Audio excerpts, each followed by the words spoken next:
Hi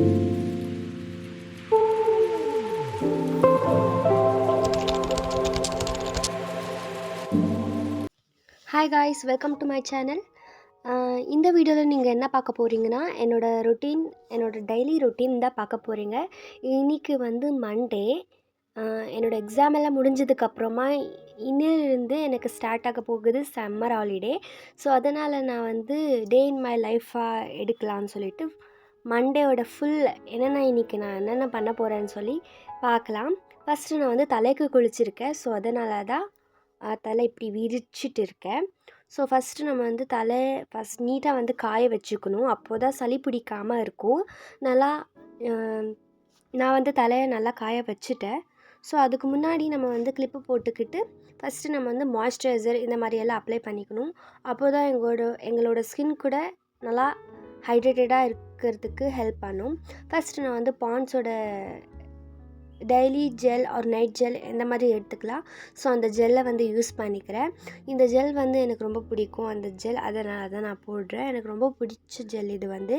அதோடய fragrance ரொம்ப சூப்பராக இருக்கும். அதோடய ஸ்மெல் எனக்கு ரொம்ப பிடிக்கும். அதனால தான் நான் வந்து பாண்ட்ஸ் தான் யூஸ் பண்ணுவேன். நிவ்யா வந்து யூஸ் பண்ணிக்கிட்டு இருந்தேன். அதோட ஸ்மெல் ஓகே தான். பட் இது ஜெல், நம்ம வந்து மாய்ஸ்சரைசரை விட எனக்கு ஜெல்னால் ரொம்ப பிடிக்கும். ஸோ அதனால தான் நான் வந்து ஜெல் யூஸ் பண்ணிக்கிட்டு இருக்கேன். அப்புறமா வந்து நார்மலாக அந்த ஜெல்லெல்லாம் யூஸ் பண்ணதுக்கப்புறமா நான் என்னோடய ஃபேஸ் க்ரீம் வந்து யூஸ் பண்ணிக்கிட்டு இருக்கேன். டெய்லி ஃபேஸ் க்ரீம் தான். அது வந்து மாமா அர்த். அப்புறமா வந்து லிப் பாம் எல்லாம் போட்டுட்டு அதுக்கு மேலே இன்னொரு லிப் பாம். அது ஏன்னா வந்து பிங்க்காக இருக்கும். இது அவ்வளோ பிங்க்காக இருக்காது. பட் இந்த கோகோவோட இது ரொம்ப சூப்பராக இருக்கும். எனக்கு ரொம்ப பிடிக்கும் இந்த லிப் பாம், கோகோவோட லிப் பாம். அப்புறம் வந்து பிங்கி லிப் பாம். இது எனக்கு ரொம்ப சூப்பராக இருக்கும். இதை பார்க்கும்போதே ஏதோ ஒரு பிங்கி லிப்பாக பண்ணியிருக்கும். எனக்கு ரொம்ப அதனால தான் பிடிக்கும்.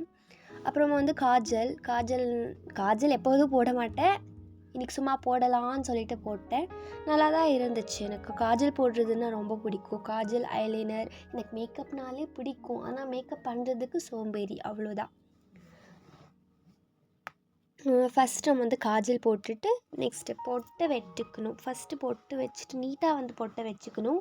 அப்போ தான் வந்து க்ளீனாக இருக்கும். எனக்கு வந்து பொட்டு எப்படி வரணும், டாட்டியாக நீட்டாக வந்து சூப்பராக அந்த லுக்கே ஃபுல் கிளியரான மாதிரி ஒரு டாட் வச்சுக்குவேன். எனக்கு ரொம்ப பிடிக்கும். கண்ணாடியே ஆடுற மாதிரி நான் வந்து மேக்கப் பண்ணிக்கிட்டு இருக்கேன். இப்போ நீட்டாக பாருங்கள், எனக்கு நீட்டாக வைக்கணும் டாட்டாக. ஸோ அதனால தான் அப்படி நீட்டாக வந்து அப்படி வச்சுக்கிட்டு இருக்கேன்.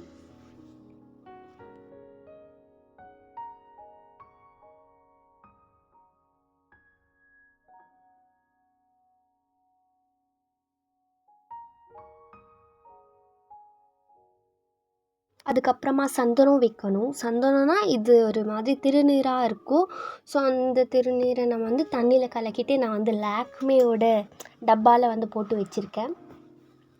இது எப்போதும் ஸ்கூலுக்கு போகும்போது எப்போவுமே நான் வந்து அது போட்டு தான் போவேன். எனக்கு ரொம்ப பிடிக்கும். அது வந்து அப்படி சந்தனம், குங்குமம் ஏதாச்சும் வந்து நெத்தியில் இருக்கணும். அந்த மாதிரி எனக்கு பிடிக்கும் இல்லை, அது பழகிடுச்சு அப்படியே. இப்போ நான் வந்து காய வைக்கலாம். எப்படி காய வைக்கிறதுனா, என்னோடய முடி ரொம்ப தின்னாக இருக்கும். ஃபஸ்ட்டெல்லாம் என்னோடய முடி வந்து லாங்காக அடர்த்தியாக இருந்திருக்கும். ஆனால் இப்போது வந்து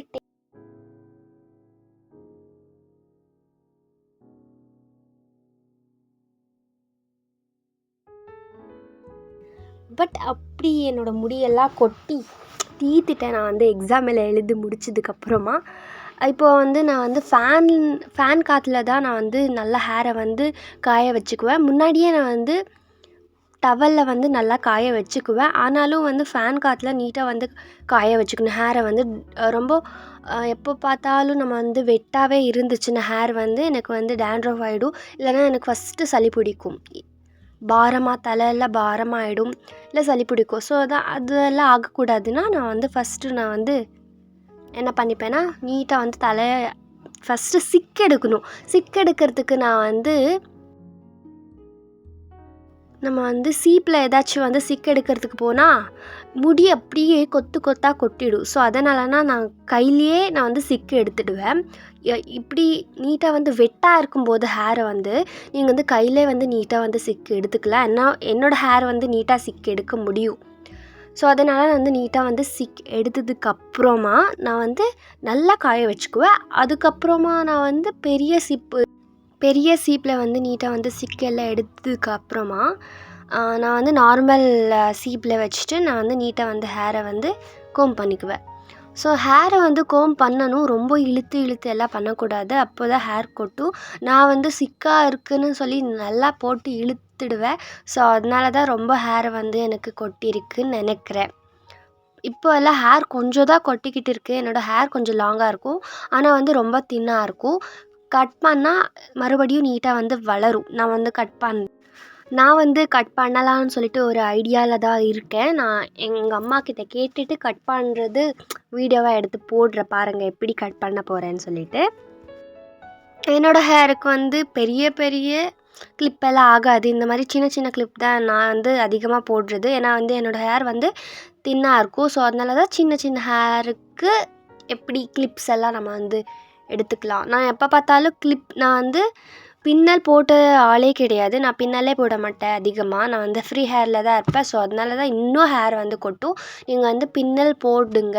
பின்னல் போடாமல் இருந்தீங்கன்னா நல்லா ஹேர் வந்து கொட்டிடும். அவ்வளோதான். நெக்ஸ்ட்டு வந்து வெளியில் பார்த்தா